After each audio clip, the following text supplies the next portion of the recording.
Jeep steering recall. Will this actually fix the Jeep steering problem?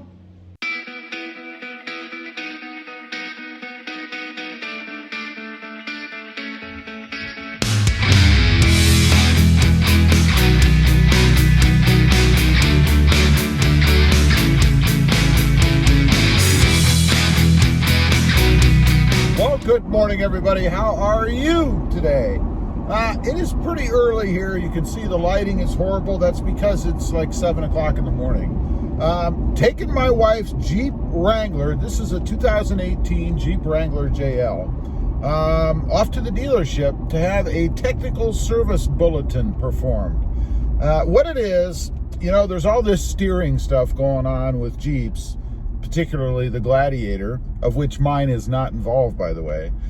So I took my wife's Jeep in to have it checked because the steering in her Jeep is loosey-goosey all over the place, right? So they checked it out, and they found there was, of course, I don't know if you'd call it a recall. Maybe it was a recall, but I think it was a technical service bulletin. To replace the steering dampener. Apparently something more robust. I'm not exactly sure. So we're headed off to the dealership to have the steering dampener replaced, and it's going to be interesting to see what that involves and exactly whether or not it makes any difference in the way the Jeep handles. Hopefully it will. Again, it does ride the road like crazy, so we'll see. I guess after that it would be the gearbox, but they didn't mention doing anything with that just yet, so let's go get it done.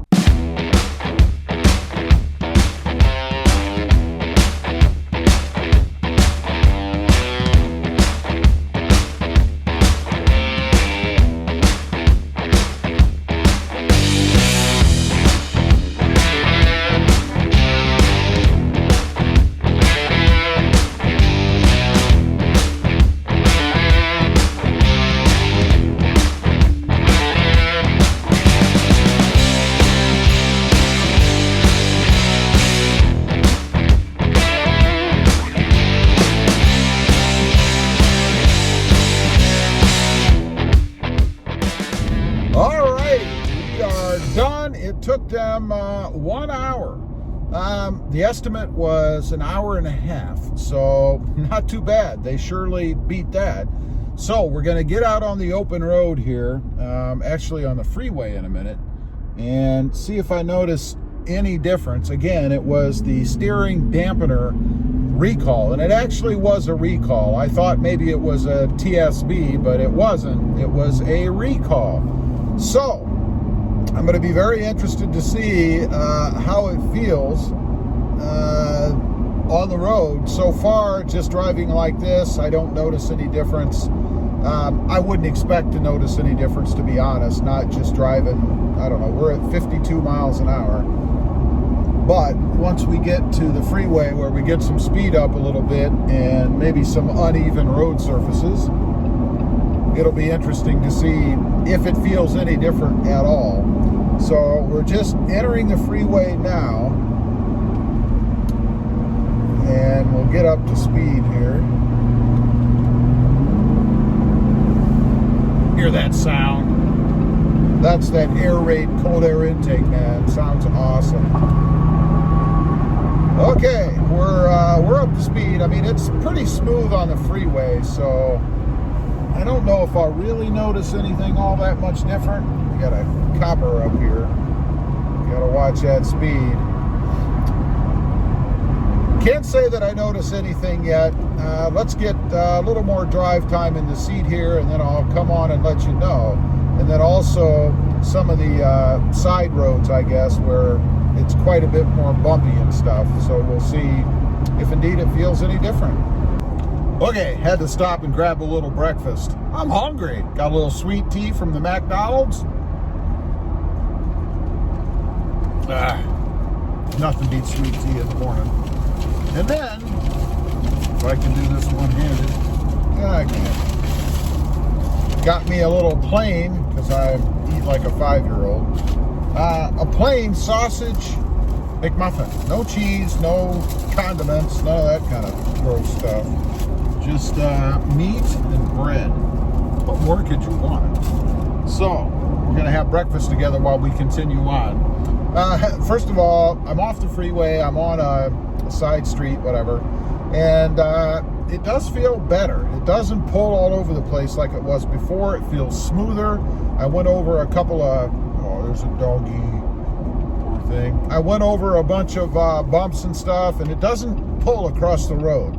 That's nice. Take a bite.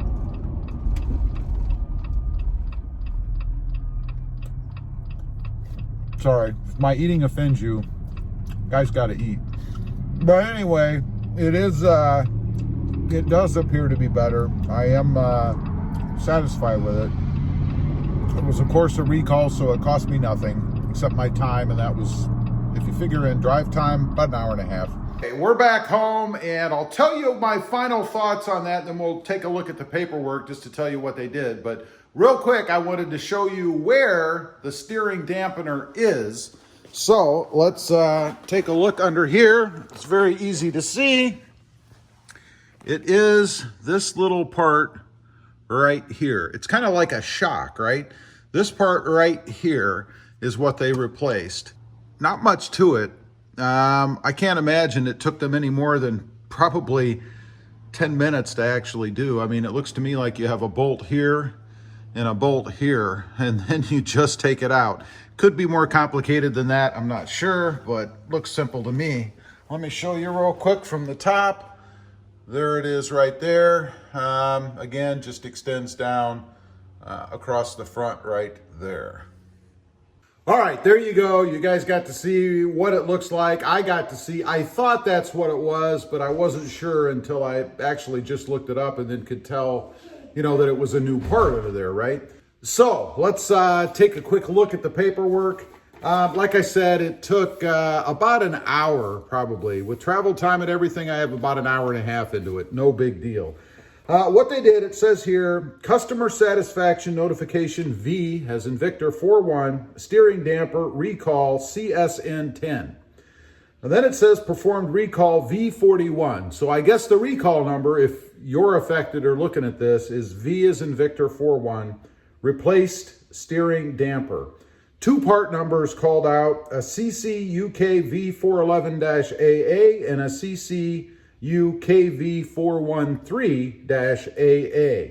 Both are called dampener ST, I guess, for steering. Same numbers there under the description, which is 1903-0006. All of this was under warranty, of course, so it didn't cost me anything. I don't know what it would cost if it wasn't under warranty, but I don't really care because I didn't pay anything for it, right? So, final impression, I guess, of it. Seems to be better to me. Of course, my wife, Krista, she's going to have to take it out and drive it because she's the one that drives the Jeep primarily. I rarely drive it, to be honest, so I don't have a lot of experience in it. I'll have to let her take it for a ride. But for me, from what I remember how it was, it actually was pleasant to drive. It felt good. Of course, that thing has tons of power. It's the same engine that's in my Jeep Gladiator, but much lighter. So it's a blast to drive from that perspective anyway, but I'm happy with it. I think it's pretty good. There's one other thing I wanted to mention. When I looked this up on the web, doing a little research after the fact, they do mention the death wobble being associated with this recall. So if you happen to have that or are concerned about it, probably a good idea to check it out and see if indeed you fall under this this recall and need to have this done. And it's a recall, so it shouldn't cost you anything. Anyway, that's the scoop. Let me know. If you've had this done, did you notice a difference? Are you having the problem? Are you affected? I'd be curious to know. Also, if you're interested, I have 2 more channels. Rob Motive, all about my 2020 Toyota Tacoma. And Rob Motive Civic, all about my past Civic Sport and past Civic Type R. Check them out. Thanks for watching. Don't forget to click that notification bell so that you don't miss out on any upcoming videos. And stay safe out there. Have a great day. Bye.